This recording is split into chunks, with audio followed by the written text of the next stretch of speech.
नमस्कार खबरां दे इस बुलेटिन विच तुहाडा स्वागत है। मैं हां तरनजीत कौर। पहला पेश ने चुणवीआं खबरां।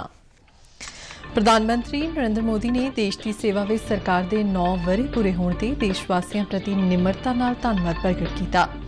कहा कि विकसित भारत के निर्माण लई होर वधेरे मेहनत करते रहणगे।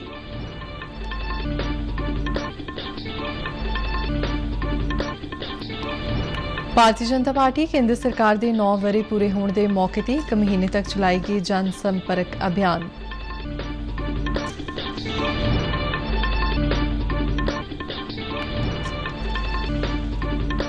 प्रधानमंत्री बीमा योजनावां दा आम लोकां नूं मिल रहा है लाभ।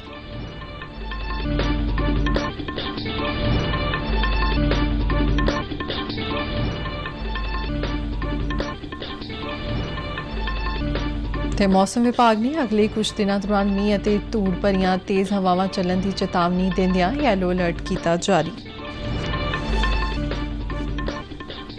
ते हुण इन्हां खबरां दा विस्तार।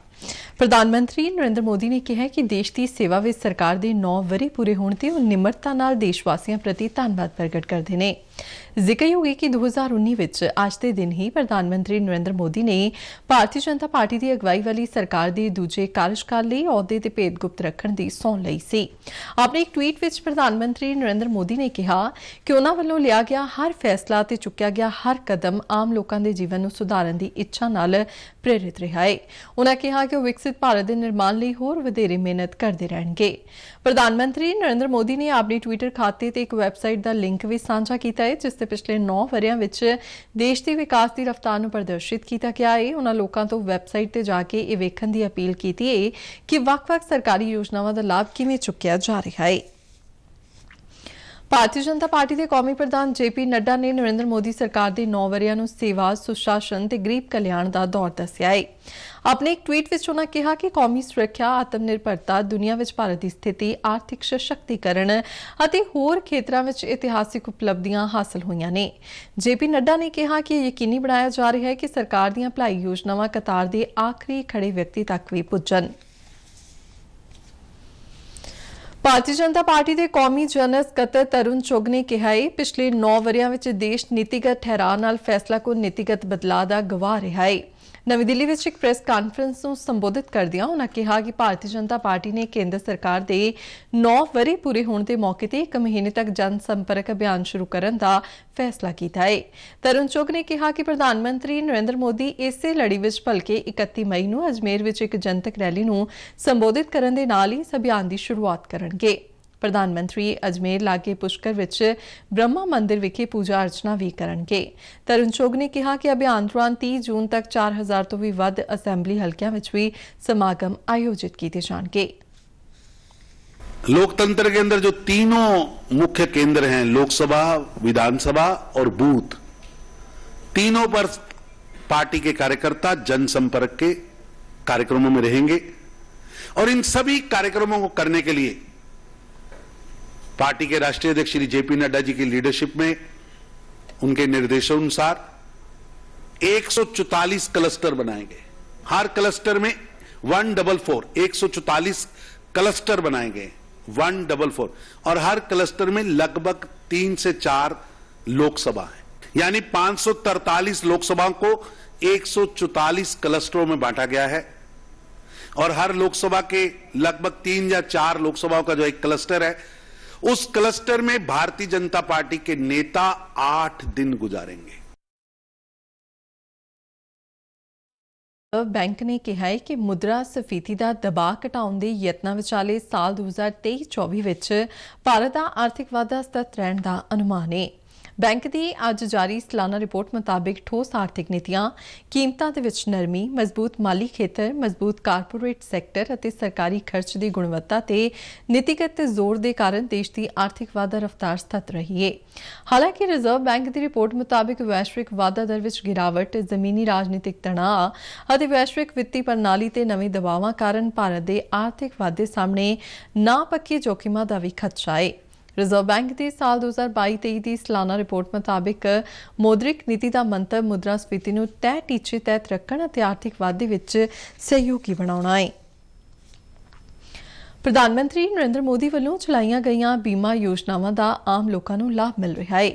ਪੰਜਾਬ ਐਂਡ ਸਿੰਧ ਬੈਂਕ ਨੇ ਫਰੀਦਕੋਟ ਵਿਖੇ ਇਸ ਸਕੀਮ ਨੂੰ ਲੋਕਾਂ ਦੇ ਘਰੋਂ ਘਰੀ ਪਹੁੰਚਾਉਣ ਲਈ ਇੱਕ ਵਿਸ਼ੇਸ਼ ਮੁਹਿੰਮ ਦੀ ਸ਼ੁਰੂਆਤ ਕੀਤੀ ਹੈ।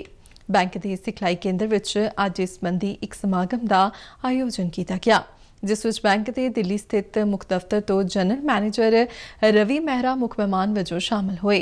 बैंक ने अपनी इस मुहिम 1 अप्रैल तो चलाई हुई है ते 30 जून तक जारी रहेगी। इस मुहिम दौरान बैंक मुलाजम गाहकां नूं बीमा स्कीमां बारे जागरूक कर रहे हैं। जो भारत सरकार ने जो जन सुरक्षा की जो स्कीम्स है, प्रधानमंत्री सुरक्षा बीमा योजना और प्रधानमंत्री जीवन ज्योति बीमा योजना, उसके लिए एक सैचुरेशन कैंपेन चलाया हुआ है जो कि 1 अप्रैल 2023 से लेकर 30 जून 2023 तक के लिए वो लागू है। जो मुख्य उद्देश्य इस कैंपेन का यही है कि भारत सरकार ये चाहती है कि हर घर में जो भी आदमी एलिजिबल है इस स्कीम के हिसाब से हर घर में उनको सुरक्षा का बीमा का फायदा दिया जाए। क्योंकि अगर मैं सुरक्षा बीमा योजना की बात करूं तो उसका प्रीमियम सिर्फ 20 रुपये साल का प्रीमियम है और उस 20 रुपये साल के प्रीमियम में 2 लाख रुपए का एक्सीडेंटल इंश्योरेंस कवर उसमें मिलता है।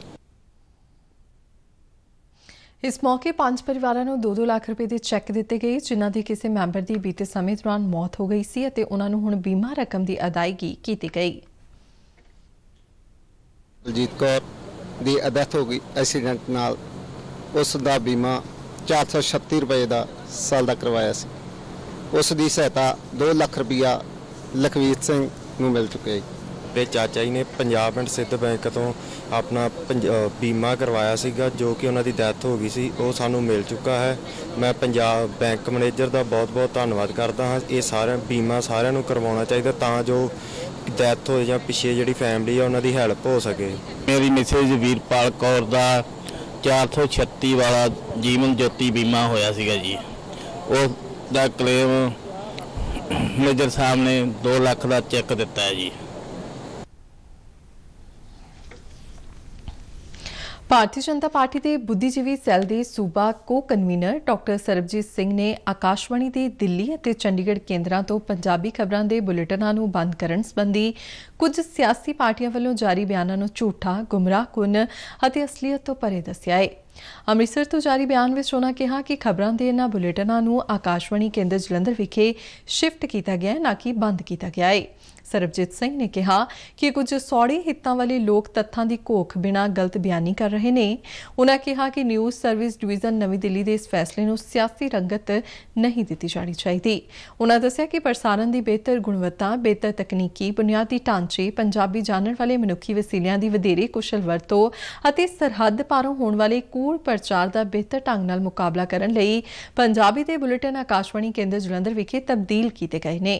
डॉक्टर सरबजीत सिंह ने कहा कि इन्हां पंजाबी बुलेटिनों के प्रसारण समय में भी कोई बदलाव नहीं किया गया है और समा, मियाद ते बारंबारता सब पहला वांग ही ने।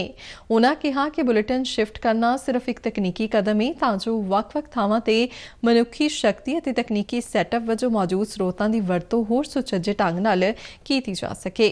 डॉक्टर सरबजीत सिंह ने कहा कि खेतरी समाचार यूनिट जलंधर विच खबरां शिफ्ट होने मगरों इसने पंजाबी बुलेटिनों की पहुंच विच होर वाधा किया है। चैक करके हमेशा ਜਿਹੜੇ ਵੱਡੇ ਲੀਡਰ ਹੈ ਉਹਨਾਂ ਨੂੰ ਇਸ ਤਰ੍ਹਾਂ ਦੀ ਗੱਲ ਕਰਨੀ ਚਾਹੀਦੀ ਜਾਂ ਆਪੋਜੀਸ਼ਨ ਨੂੰ ਇਸ ਤਰ੍ਹਾਂ ਦੀ ਗੱਲ ਕਰਨੀ ਚਾਹੀਦੀ ਹੈ ਬਿਨਾਂ ਕੋਈ ਫੈਕਟ ਚੈੱਕ ਕੀਤੇ ਤੇ ਇਹ ਕਹਿ ਦੇਣਾ ਕਿ ਪੰਜਾਬੀ ਦੇ ਵਿਰੋਧੀ ਨੇ ਜੀ, ਇਹ ਪੰਜਾਬੀ ਦੇ ਪ੍ਰੋਗਰਾਮ ਬੰਦ ਕਰ ਦਿੱਤੇ ਨੇ ਜੀ, ਇਹ ਬਿਲਕੁਲ ਸਰਾਸਰ ਝੂਠ ਦਾ ਪੁਲੰਦਾ ਹੈ ਔਰ ਅਸੀਂ ਇਸ ਦੀ ਘੋਰ ਨਿੰਦਾ ਕਰਦੇ ਹਾਂ।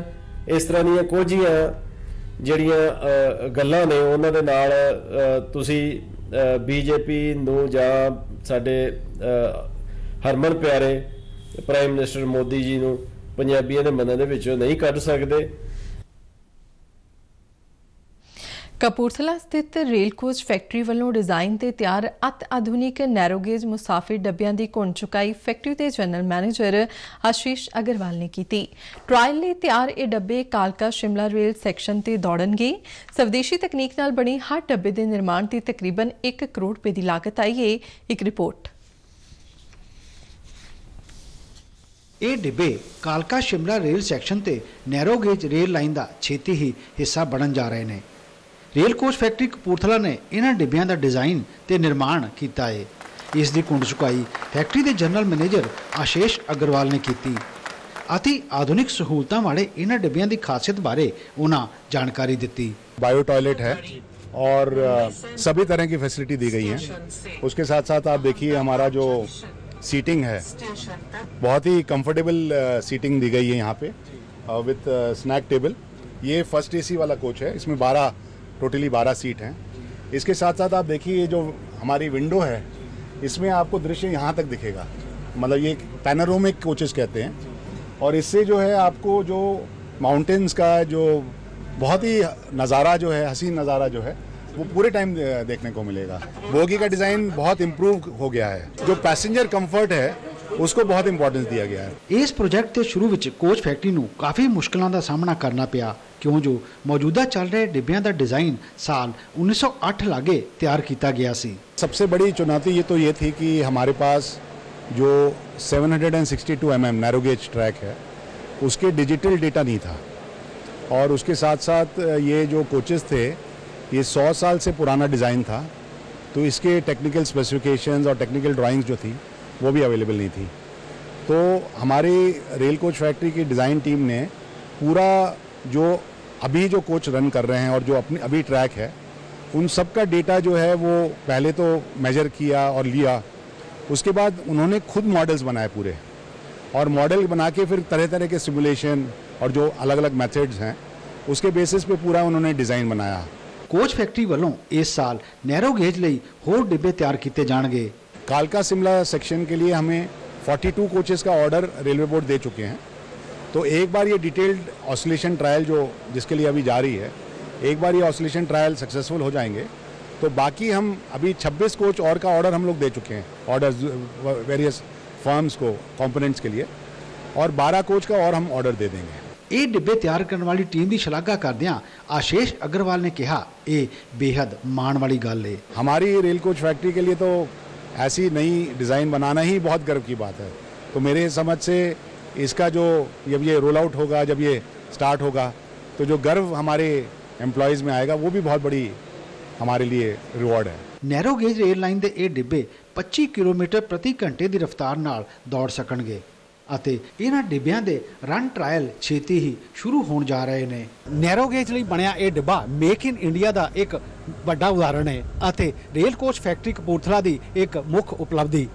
ਕੈਮਰਾਮੈਨ ਮਨੋਜ ਕੁਮਾਰ ਤੇ ਬਲਿੰਦਰ ਠਾਕੁਰ ਨਾਲ ਸ਼ਿਸ਼ੂ ਸ਼ਰਮਾ ਸ਼ਾਂਤਲ, ਦੂਰਦਰਸ਼ਨ ਸਮਾਚਾਰ, ਕਪੂਰਥਲਾ।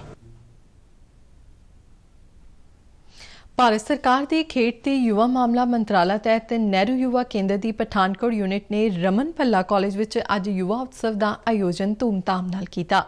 ਸੁਜਾਨਪੁਰ ਤੋਂ ਵਿਧਾਇਕ ਨਰੇਸ਼ ਪੁਰੀ ਮੁੱਖ ਮਹਿਮਾਨ ਵਜੋਂ ਮੌਜੂਦ ਰਹੇ, ਜਦਕਿ ਸਿੱਖਿਆ ਮਹਿਕਮੇ ਦੇ ਡਿਪਟੀ DEO ਰਾਜੇਸ਼ਵਰ ਸਲਾਰੀਆ ਨੇ ਵੀ ਸਮਾਗਮ ਵਿੱਚ ਸ਼ਿਰਕਤ ਕੀਤੀ। ਇਸ ਯੁਵਾ ਉਤਸਵ ਵਿੱਚ ਪਠਾਨਕੋਟ ਜ਼ਿਲ੍ਹੇ ਤੋਂ 200 ਤੋਂ ਵੱਧ ਨੌਜਵਾਨਾਂ ਨੇ ਹਿੱਸਾ ਲਿਆ। ਇਨ੍ਹਾਂ ਨੌਜਵਾਨਾਂ ਦੇ ਪੇਂਟਿੰਗ ਤੇ ਭਾਸ਼ਣ ਸਮੇਤ 5 ਵੱਖ-ਵੱਖ ਤਰ੍ਹਾਂ ਦੇ ਮੁਕਾਬਲੇ ਕਰਵਾਏ ਗਏ। ਇਨ੍ਹਾਂ ਮੁਕਾਬਲਿਆਂ ਦੇ ਜੇਤੂਆਂ ਨੂੰ ਸਨਮਾਨਿਤ ਕੀਤਾ ਗਿਆ। ਸਮਾਗਮ ਵਿੱਚ ਸਕੂਲੀ ਬੱਚਿਆਂ ਨੇ ਗਿੱਧੇ, ਭੰਗੜੇ ਅਤੇ ਡਾਂਸ ਸਮੇਤ ਸ਼ਾਨਦਾਰ ਸੱਭਿਆਚਾਰਕ ਪ੍ਰੋਗਰਾਮ ਪੇਸ਼ ਕਰਕੇ ਆਪਣੀ ਪ੍ਰਤਿਭਾ ਦਾ ਲੋਹਾ ਮਨਵਾਇਆ। ਮੌਸਮ ਵਿਭਾਗ ਨੇ ਪੰਜਾਬ ਸਮੇਤ ਦੇਸ਼ ਦੇ ਪੱਛਮੀ ਹਿੱਸਿਆਂ ਵਿੱਚ ਅਗਲੇ ਕੁਝ ਦਿਨਾਂ ਦੌਰਾਨ ਮੀਂਹ ਅਤੇ ਧੂੜ ਭਰੀਆਂ ਤੇਜ਼ ਹਵਾਵਾਂ ਚੱਲਣ ਦੀ ਸੰਭਾਵਨਾ ਦੱਸੀ ਹੈ। ਇਹ ਹਵਾਵਾਂ 30 ਤੋਂ 40 ਕਿਲੋਮੀਟਰ ਪ੍ਰਤੀ ਘੰਟੇ ਦੀ ਰਫ਼ਤਾਰ ਨਾਲ ਚੱਲ ਸਕਦੀਆਂ ਨੇ। ਇਸ ਦੌਰਾਨ ਕਈ ਸ਼ਹਿਰਾਂ ਵਿੱਚ ਗੜੇਮਾਰੀ ਵੀ ਹੋ ਸਕਦੀ ਹੈ। ਮੌਸਮ ਵਿਭਾਗ ਨੇ 30 ਮਈ ਤੋਂ 1 ਜੂਨ ਤੱਕ ਲਈ ਸਮੁੱਚੇ ਪੰਜਾਬ ਲਈ ਯੈਲੋ ਅਲਰਟ ਜਾਰੀ ਕੀਤਾ ਹੈ। ਇਸ ਦੌਰਾਨ ਬੀਤੀ ਰਾਤ ਪੰਜਾਬ ਦੇ ਕਈ ਹਿੱਸਿਆਂ ਵਿੱਚ ਹਲਕੇ ਤੋਂ ਦਰਮਿਆਨਾ ਮੀਂਹ ਪਿਆ ਹੈ। ਖਬਰਾਂ ਦੇ ਬੁਲੇਟਿਨ ਸਾਡੇ ਦਰਸ਼ਕ RNU DDK ਜਲੰਧਰ ਦੇ YouTube ਚੈਨਲ, Facebook ਪੇਜ ਅਤੇ Twitter ਹੈਂਡਲ ਤੇ ਵੀ ਵੇਖ ਸਕਦੇ ਨੇ। ਤੇ ਬੁਲੇਟਿਨ ਦੇ ਅਖੀਰ ਵਿੱਚ ਚੁਣਵੀਆਂ ਖਬਰਾਂ ਇੱਕ ਵਾਰ ਫਿਰ ਤੋਂ।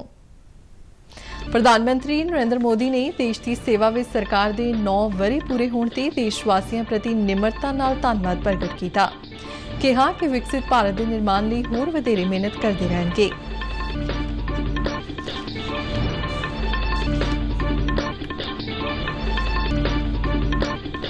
ਭਾਰਤੀ ਜਨਤਾ ਪਾਰਟੀ ਕੇਂਦਰ ਸਰਕਾਰ ਦੇ 9 ਵਰ੍ਹੇ ਪੂਰੇ ਹੋਣ ਦੇ ਮੌਕੇ ਤੇ 1 ਮਹੀਨੇ ਤੱਕ ਚਲਾਏਗੀ ਜਨ ਸੰਪਰਕ ਅਭਿਆਨ।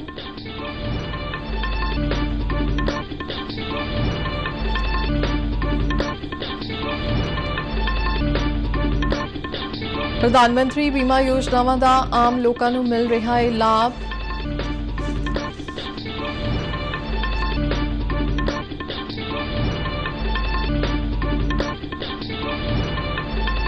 ਤੇ मौसम विभाग ने अगले कुछ दिनों दौरान मींह ਅਤੇ ਧੂੜ ਭਰੀਆਂ तेज हवावां ਚੱਲਣ ਦੀ चेतावनी ਦਿੰਦਿਆਂ येलो अलर्ट ਕੀਤਾ ਜਾਰੀ।